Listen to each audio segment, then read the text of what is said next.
شايفين الطريقة يعني مبينة الشرح اكتر من الكلام. انا متأكدة ان شاء الله لو جربتوا الكحك بالطريقة دي ان شاء الله هيعجبكم جدا وهيشرفكم وهتدعولي بجد دعوة من القلب على الطعم والجمال والشكل اللي هتاخدوه من الكحك بتاع النهاردة. صلوا على النبي في التعليقات وحطوا لايك للفيديو تشجيعا منكم للكحك القمر ده.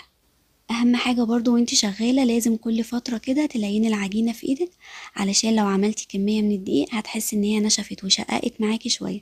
ده عادي خالص، كملي زي ما انتي بس ليني العجينة في ايدك كل مرة بتشتغلي فيها.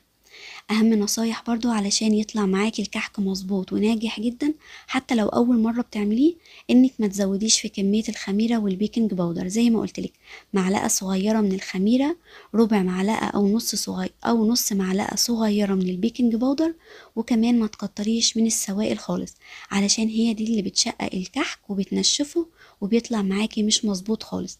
طيب لو لقيت الكحك بيشقق